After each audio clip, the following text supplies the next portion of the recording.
When she walked in, the door wasn't locked, so she didn't think twice about just walking in. And when she walked in, she saw Christopher Williams performing fellatio on Puff. For Williams. And I know Christopher Williams was a crazy gangster from Mount Vernon. What do you, because he's like, I'm from Brooklyn and I would never And he's from Brooklyn. He's a light-skinned, lightweight, JBL headphones stealing. Do you have any thoughts on it? Shit, that pretty motherfucker. I done said no Diddy, that punk ass talk about. Jaguar Wright and the now legendary Blue Couch have given us some pretty shocking revelations, and she's back with more. This time, she told everyone how Christopher Williams sucked Diddy for a demo deal and he responded by blowing up. Diddy might have changed his name to Brother Love, but that doesn't mean he admitted to being gay. He just likes to tell everyone how much love he has for the world now. Changed my name to Sean Love Combs. I'm serious about love, y'all. I'm all in on love. I decided I'm just gonna be love all the way. And keep it for yourself. I mean, I am love.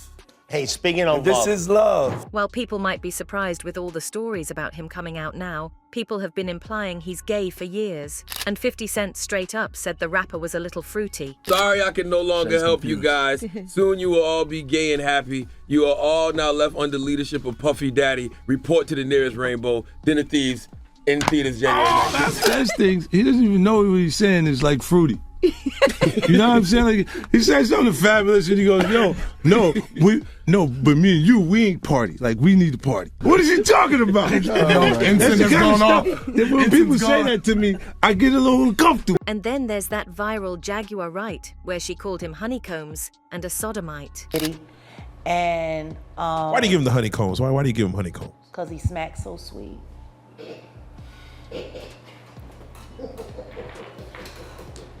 So basically, people had a lot to go back to when ex-producer Rodney Jones sued Diddy and alleged that the music mogul tried to coerce him into gay sex using his idol Stevie J. The lawsuit said, Mr. Combs went so far as to share a video of Stevie J anally penetrating a Caucasian male without a condom. This was done to ease Mr. Jones' anxiety concerning homosexuality. According to Mr. Combs, this is a normal practice in the music industry. Look, even Stevie J is doing it. It also said that Diddy told Lil Rod that he had had sex with a rapper, R&B singer, and Stevie J. Even the rapper's ex-bodyguard Gene Deal had stories to tell. He recounted one time when he went into a room with a rapper and a lot of sex toys. Threw him into piano.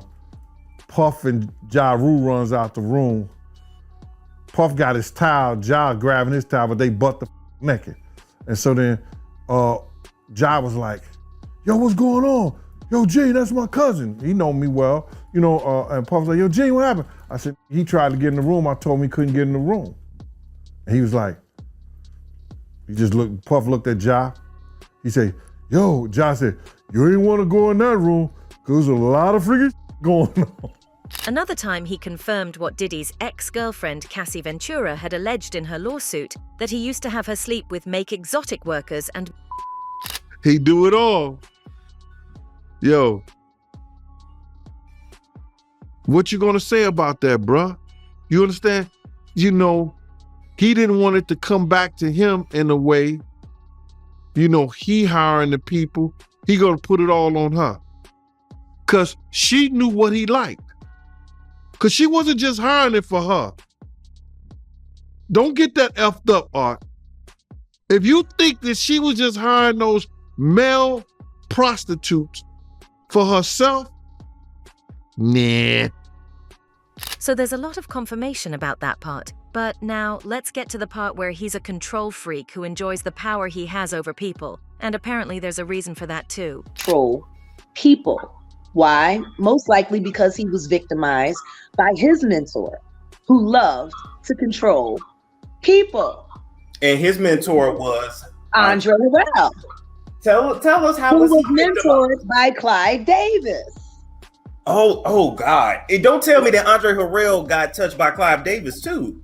I'm telling you, I don't know what happened between Andre and Clive. What I do know is that Andre got passed over.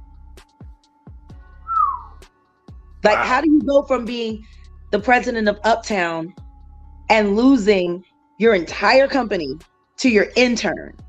Puffy's former rival and Death Row Records founder Suge Knight also confirmed that he and Clive Davis were lovers.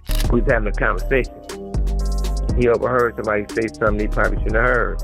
He wanted to holler at me. So I tell the homies, give me a minute. Jimmy said, man, I'm here because Clive Davis called me, and him and Puffy is real tight, and, you know, lovers. So I thought he was talking about like they got love for each other. It's all right. He said, yeah, they are lovers. I said, well, why you keep saying that? I said, look, you saying they lovers like they're sucking? He said, I don't want to say that, but that's what it means, right? I said, okay. He said, Clyde don't want nothing to happen to Puffy. He said, but this guy ain't gonna be able to do his business because we know what he did. Baby. So how does all of that tie into the Diddy and Christopher Williams situation? Apparently, Williams was yet another one of Diddy's gay conquests. Jaguar Wright's the one who brought it up, saying that a former lawyer she knew is the one who told her the story. She posted the video on her Instagram, revealing that she knew a female who was one of the lead counsels for Diddy's Bad Boy Entertainment. Except she was ousted and had to get a job with Jaguar Wright to ensure her own safety. I think it was like 03. Yeah, it was right before me and Music Soul Child did the Grey Goose tour. There was a young woman, beautiful woman. She's a lawyer, or at least she was. She used to be an entertainment lawyer. I'm not going to say her name. The story is enough. Because I don't know. I hope I won't be putting her in danger. But she shouldn't have to feel afraid after all of these years, almost 20 years, you know. But I had to give her a job. I shouldn't say I had to give her a job. I gave her a job working for me so she could find some safety. Jaguar said that Diddy had said something very disturbing to her after a shocking incident. While she was working at Bad Boy, because she was one of the lead counsels for Bad Boy Entertainment, she witnessed something. She witnessed something that was disturbing to her. But what was really disturbing to her was the conversation that she had with Diddy after. The lawyer walked in on Williams performing oral sex on Diddy, and she said that they didn't even stop when she walked in. She was the one who turned and quickly walked out. See, Christopher Williams, I don't know, I guess he wanted to sign. I don't know what happened.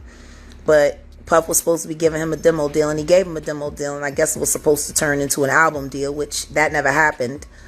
But this young woman walked in to get approval on some paperwork, see. And when she walked in, the door wasn't locked, so she didn't think twice about just walking in. And when she walked in, she saw Christopher Williams performing fellatio on Puff. Now, from what she said to me, it was disturbing because, you know, they didn't stop. She just walked out. And she just kept her head down at the... But what follows is what really scared her. Because the following day, Diddy threatened her and said that he'd do whatever he wanted to do in his building. I believe it was. And I don't think it was at the end of business day that day, but I think it was the following day. He came into her office and was like, yeah, so you came in there, so what? What you gonna do? You wanna say something? And she was like, oh no, she was like, I just don't understand why you left the door unlocked. If you were in there doing that, why would you leave the door unlocked? He said, I'll do whatever the I want to do in my building. He then said that he liked the power, because if he could make a man go down on him, he could make anyone do anything. So I just don't know. He was like, it's power, see? I can make a man, he said, if I can make a man suck, I can make people do anything for money. That's what you said, Puff, about Christopher Williams sucking your dick for a demo deal, and you cut him a check. After that, he drove the attorney out of New York just as he had gotten Wendy Williams fired for trying to reveal that he was gay. And you chased that young woman out of New York, just like you tried to chase Wendy Williams out of New York. And she came to work for me. What happened was that Wendy had somehow shown people that email. You hear me? She's shown people that email. Puff told Hot 97, if they didn't get rid of her, you understand, before he got back in New York, that they was not gonna get any music from any of his friends, any of the record labels executives that was cool with him. Everybody was gonna boycott their station. We was out in LA for about 3 days before we landed back in New York. Wendy Williams was in the radio station in Philly. It was over for her. Jaguar went on to talk about how Diddy had destroyed a person's dreams. And when she was finally cool and could find, you know, a good move to move forward, she did. She was with me for less than 6 months. But she was a wonderful woman. And she was a brilliant attorney. And she thought she was signing up for the ride of her life. You know, she's going to be, you know, head of legal at Bad Boy Entertainment and be a female. Like, that was a big deal. Until she accidentally walked into her boss's, you know, office and caught him getting head from a movie star. Which he said was done for nothing more than an exercise of power. Because if he can make a man suck his he can make anybody do anything. She ended the topic by saying that Diddy couldn't do anything to her now, and that Jaguar would stand by what she said about him being a sodomite. That's you, Puff. That's you, Honeycomb. That's why I call you Honeycomb, because you smack so sweet. You chased that woman out of your offices because she saw you being you, and then you threatened to ruin her life if she ever told anyone. But she did tell someone. She told me. And I've kept her secret all of these years. You better not try to do nothing to her either, because she ain't got nothing to be ashamed of. It's not her fault you a sodomite. She ain't had nothing to do with you being no sodomite, forcing men to do degrading acts just so you can prove how powerful you are. Take a show people how powerful you are. Now, Jaguar's been saying things a lot of people probably don't like, and she was even threatened for what she said about Tasha K in a previous interview. Where you just gone? Because my life was being threatened. Okay. And not figuratively. Literally, we were being hunted.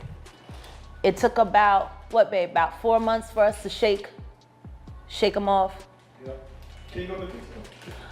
But most of what she says has been proven to be true, which is probably why it's hurting a lot of people. But there are some conflicting opinions about the Christopher Williams story. For one, Williams openly called her out, calling her a crackhead and a I done said no Diddy, that punk ass nigga. They talk about that I gave that punk ass nigga some head.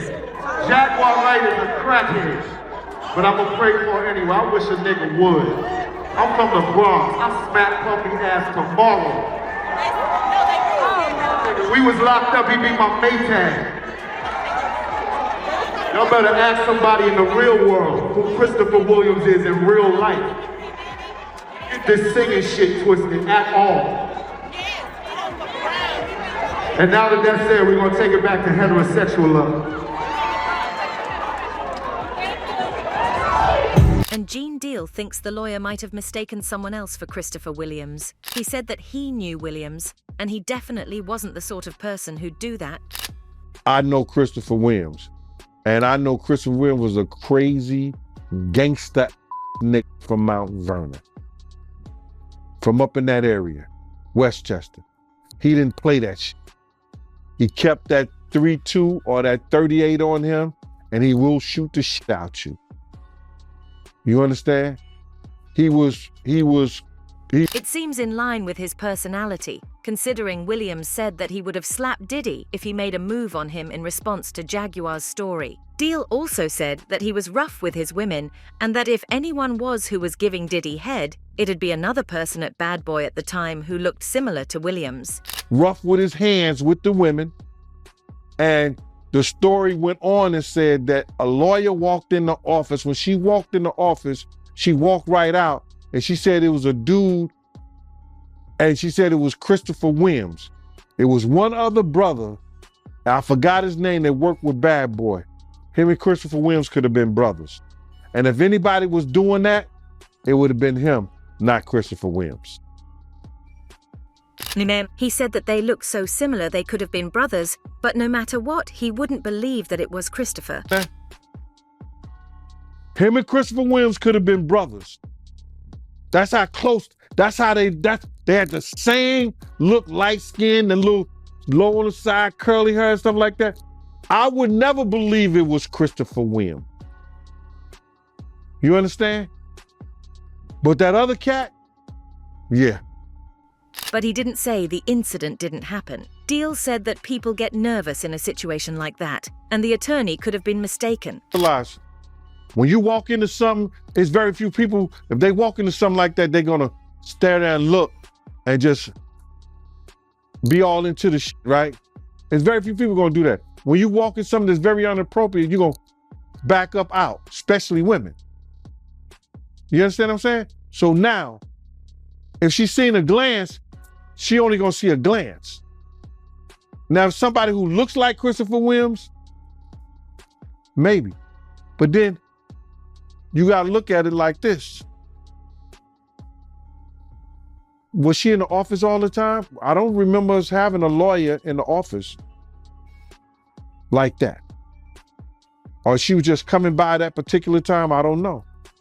No matter what, the one thing he could stand by was what he knew of Christopher Williams's personality, especially since he had had an altercation with him before. Situation, I want to stay off that, but I know from knowing Christopher Williams, having an altercation with him before, and knowing people that know him, he's some more crazy gangster shit.